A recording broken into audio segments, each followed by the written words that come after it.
తమరు voice back side నుంచి వస్తది. ఎందుకు డీవియేట్ చేస్తావబ్బా? ఇప్పుడు నీకు ఫోన్ చేసింది పార్దు అన్న ఫోన్ నంబర్ నుంచా? పార్దుయే చేశారా లేకపోతే అతనే చేశాడా? ఫస్ట్ పార్దు నంబర్ నుంచి రమేష్ మాట్లాడాడు. ఏం వీడియో చూడట్లేదు అతను నాకేంటని నీ అనుమానం? అతను నీకేంటి? అన్నే కదా చూశాను రూమ్ లో. మళ్ళీ కానీ మరి ఎంత కరెక్టా? ఎవరితో చూసారు అంటున్నారు. ఇప్పటికిప్పుడు కావాలి. నువ్వు మీ పేరెంట్స్ ప్రెస్ మీట్ పెట్టినప్పుడు అమ్మాయి మాకు కావాలి, మా అమ్మాయి వచ్చేయాలి అన్నారు కదా. నిన్న ఇంత రచ్చ చేసావు కదా. మీ పేరెంట్స్ కి సిగ్గులేదా? ఒక ఆడపిల్లని ఏదిలోకి ఏడుస్తున్నాం, మీలాంటి పిల్లని మళ్ళీ రమ్మంటున్నాం. ఎట్లా వస్తుంది పిల్ల? ఇన్ని ఫాల్స్ ఎలిగేషన్స్ చేసాం. ఈ పిల్ల ప్రూవ్ చేయదా? ఎక్కడో చోటకి పోయి అమ్మాయి దగ్గర ప్రూఫ్ లేదా అన్నది కొంచెం కూడా నా కామన్ సెన్స్ లేదా మీకు? 25 lakhs అనేది మీ చెల్లి పబ్లిక్ వచ్చి ప్రూవ్ చేయమంటున్నావు. నువ్వు చెయ్యాలి కదా. నువ్వు చెయ్యు. ఆరోపణలు చేస్తున్నప్పుడు ప్రూఫ్ తో మాట్లాడాలి కదా. ఇప్పుడు నీది స్టాండర్డ్ మైండ్ కాదని నీది స్టాండర్డ్ మైండ్ కాదని నువ్వు లాంగ్వేజ్ యూస్ చేస్తావని, నువ్వు నన్ను తిడతావని, నా పేరెంట్స్ ని నన్ను తిట్టావని ఏదైతే ఆరోపణలు చేసావో ఇప్పుడు నేను ఆల్రెడీ వీడియో ఇచ్చా. దాంట్లో ఎవ్రీథింగ్ ప్రూవ్ అయిపోద్ది. నువ్వు నీ ఏంటి స్పా సెంటర్ లో మీ చెల్లి కాదు, మీ చెల్లి అయితే నల్లగా ఉంటది, బాగోదు, మీ చెల్లి అయితే నేనైతే బాగుంటానని మాట్లాడావు కదా. మొత్తం ఎవ్రీథింగ్ ప్రూఫ్ ఇచ్చా. గుర్తు రావట్లేదా? గుర్తొస్తుంది.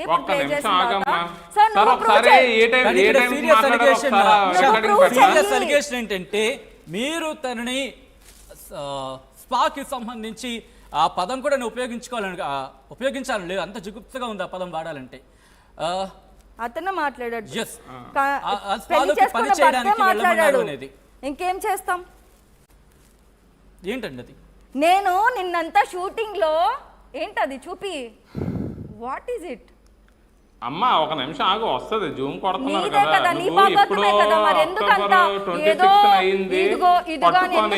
నువ్వు ఈ రోజు రీసెంట్ గా అయింది అంటున్నావు కానీ అక్కడ కింద మెసేజ్ చదవా ఒక్కసారి. అది ఈ అమ్మాయి మాకు ఆ రోజు సార్ డిలీట్ చేస్తున్నాడు. కింద మెసేజ్ చదవమనండి. కింద మెసేజ్ చదవమనండి. ఒక్కసారి ఆ వీడియో ప్లే చేయండి. అలాగే అదిగోండి కింద మెసేజ్ చదవండి. కింద మెసేజ్ అతను డిలీట్ చేస్తున్నాడు. ఆ కింద మెసేజ్ తప్పు వల్ల అతను కోపం వల్ల నా కోపం వల్ల నోరు జారాను, నన్ను క్షమించు. అరే చదవనివ్వండి. మార్చేస్తారు ఎందుకు? ఒక నిమిషం ఆగమ్మా. నువ్వు ఎప్పుడో గొడవ మనకి ఫస్ట్ టైం రమేష్ అన్నోడితో ఫోన్ చేయించి తిట్టినప్పుడు మొగోడు అన్నోడికి ఎవరికైనా కోపం వస్తుంది. ఎవరి పిల్లలు కూడా ఊరంతా బయట సొంత మొగుళ్ళని తిట్టించరు. ఒకటి చెప్పింది నేను, సొంత మొగుల్ని ఎవరు బయట వాళ్ళతో తిట్టించరు. నువ్వు తిట్టించిన పని ఏంటి చూడు సార్. ఈ అమ్మ ఎంత సీరియస్ ఎలిగేషన్ చేసింది కదా సార్. సీరియస్ ఎలిగేషన్ కాదు, అక్కడ నువ్వే చెప్తున్నావు. నవంబర్ 3 సార్ అమ్మాయి పెట్టింది సార్. ఒక్కసారి ఒక్క నిమిషం ఆగమ్మా, ఒక్క నిమిషం ఆగు, ఒక నిమిషం ఆగు. నీకు కిందనే నువ్వే తప్పు చేసినా చెప్తున్నావు. నా దగ్గర 40 రికార్డులు ఉన్నాయి. నేను కూడా ఇప్పుడు ప్రూవ్ చేస్తా. నువ్వు తప్పు చేస్తున్నాను ఒక పక్కన ఒప్పుకుంటూ మళ్ళీ తప్పు చేయలేదని నా మీద ఎలిగేషన్స్ వేస్తూ అసలు ఏం క్యారెక్టర్ నీది? తెలుసో లేదో తెలియదు. ఈ ఫోన్ నీకు తెలుసు కదా. ఈ ఫోన్ తెలుసు కదా. అవతల సైడ్ మాట్లాడుతున్నా. ఒక్క నిమిషం ఆగు. ఏ రోజు మాట్లాడవా?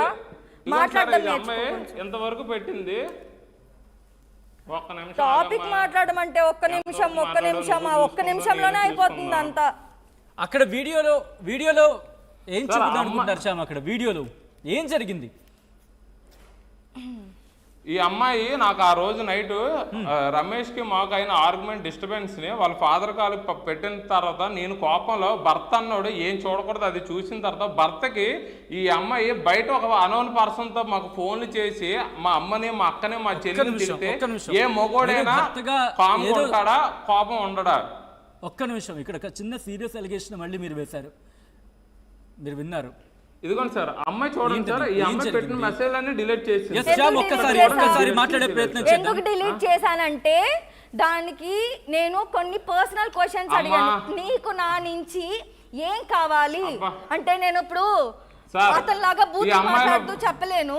అది వైఫ్ అండ్ హస్బెండ్. ఈ అమ్మాయిల ఫాదర్ ఒక్క నిమిషం ఆగమ్మా సార్. అమ్మాయిల ఫాదర్ మాకు ఆస్తి లేదు పాస్తి లేదు అన్నారు కదా, అమ్మాయికి నేను పెట్టిన డాక్యుమెంట్ మా సైట్ కాదు